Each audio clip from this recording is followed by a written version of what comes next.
Good morning.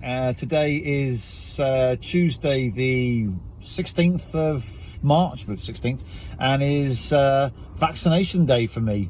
I got a notification through on my phone as a text message from two sources actually. Firstly, from the NHS Gov website, I guess, saying that vaccination has been made available to me. Booked my date and time, which I did online, and then a couple of days later, my GP also contacted me to say that due to underlying health conditions, that I have to go and have my vaccination. So immediately I thought to myself, well, I'm not aware of any underlying health conditions that I have, so I think firstly that needs investigating. But then I had a moment to myself, I thought, okay, some years ago I had a DVT episode, so I can only assume that was the case. So yeah, as my sat nav is getting busy telling me where to go. So I'm currently driving to the vaccination centre, which is in Bracknell. I live in Berkshire, and this is the closest place for me to get my vaccination done. I've got to admit, I'm not a massive fan of needles. If they could give me eye drops or cream, or if there was an AstraZeneca tablet, yeah, I'd much prefer that. But anyway, those aren't available at the moment. Maybe sometime in the future, perhaps, or maybe by the time I have my second dose, maybe it'd be a more palatable method. Anyway, I'm just a big baby, really. So I'm going to try and video as much of this as I can, as much as they'll let me, so that it just gives those people that are coming up for their vaccination a bit of a heads up, really, on what it's all about. So yeah, I can imagine there's a little bit of confusion as well. So I got two messages. So I think some people have been like booking it twice. So there's been a bit of a booking issues there, because your GP, your local surgery, will give you a notification to get your vaccination done, and obviously the government website will obviously have your details as well in terms of their rollout plan. So yeah, you only need to book it once. Make sure you've got your 300 yards leave the roundabout at the second exit and continue to follow the A3095. I will. Make sure you've got your mask with you. I actually bought my passport as proof of ID. I don't think I need that, but you know, just in case.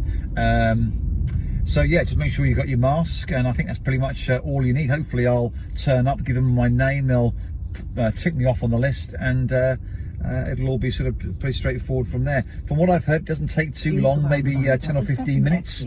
I'm going to turn you down. 10 or 15 minutes, and I should be in and out. So yeah, okay, let's see how it goes.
Okay, so I've arrived at the Waitrose something centre. It's well signposted actually from the main road, so that's cool. I've got to wait here until for 5 minutes. They've asked me to wait in my car.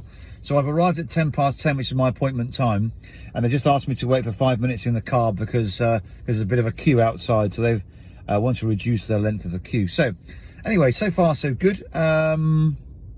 Yeah, I'm going to wait here for another 5 minutes, and then I'm gonna go in. I don't know that I'm going to be able to video anything inside. I'm not too sure that I'll be overly keen on it. I think on second thoughts. Anyway, I'll see what I can get away with, and we'll go from there.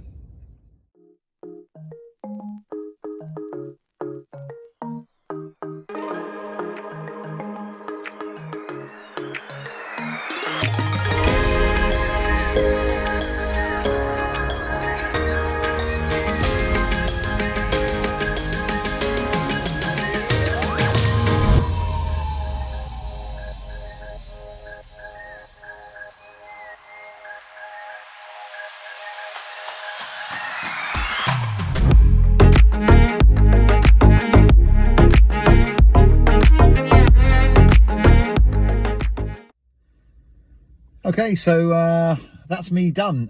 Couldn't really take too many photos inside, only of the sort of the booths, as it were, but nothing inside while I was having the injection. I was also conscious that I'd had my hands cleaned as well, so I didn't really want to touching lots of other things, just for safety.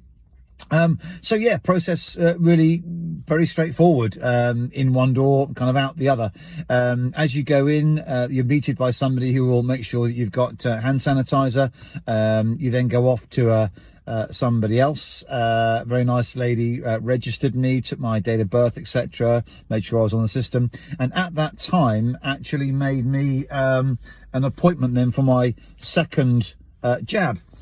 So yeah, that's already made. So when they register you there, they make your appointment there and then. So they gave me a telephone number that I'd need to ring in case I need to change that time, in case I'm working or something. Obviously I'll do my best to make sure that I attend that appointment, because it's really important to get the second vaccine done to get your your immunity.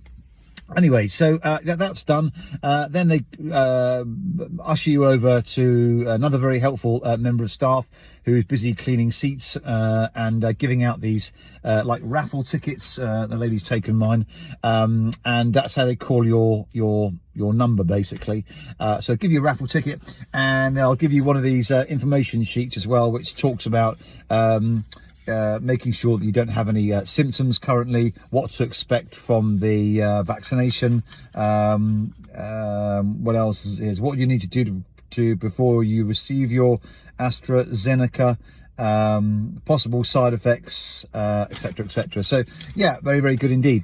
I was sitting there for about maybe 15-20 minutes or so until they called out my number, and then into one of those booths behind a blue curtain, and a nurse there was very, very pleasant and really very nice, and asked me a bunch of questions, just confirm who I was, had all my details up on the screen.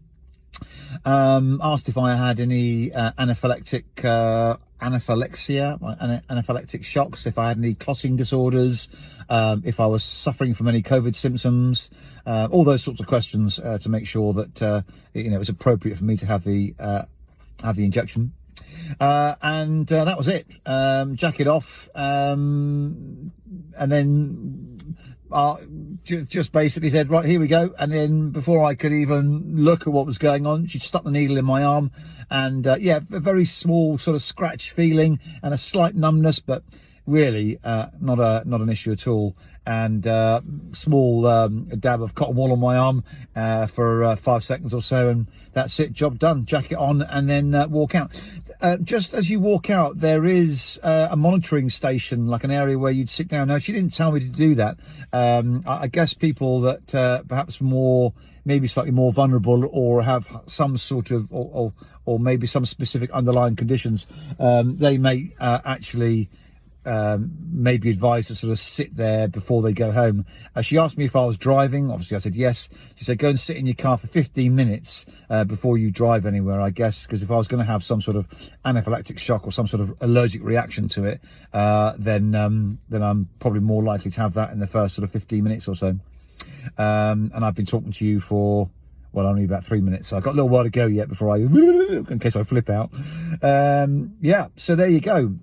That's it done. I've now got to make sure that I can make that second appointment, and I'll sit here now for another 10 minutes or so, make sure it's safe, and I'll then drive home. Oh, one thing that some of the questions, or one of the questions I asked was sort of possible side effects later on. I didn't have a chance to read the leaflet, and she said that possible headaches, possible high temperature, general sort of flu-y symptoms, all of which can be managed by paracetamol. I guess I don't really want you bothering your doctor for those sorts of symptoms after you've had the jab, because they're sort of fairly common symptoms after receiving the vaccination. So I can probably expect to have those, or maybe if I did have those, it's nothing to worry about. It seems to be quite normal. And she said that I may experience those symptoms over the next 2 or 3 days. So we'll have to see, but managed normally by paracetamol. But if it does get worse than that and I can't manage it effectively through paracetamol, then for only at that point then would I need to seek medical advice. So we'll see how it goes. If I do have any symptoms or anything, I'll report it back over the next sort of 2 or 3 days. Hope the video's been useful and just giving you a guide as to what to expect on vaccination day.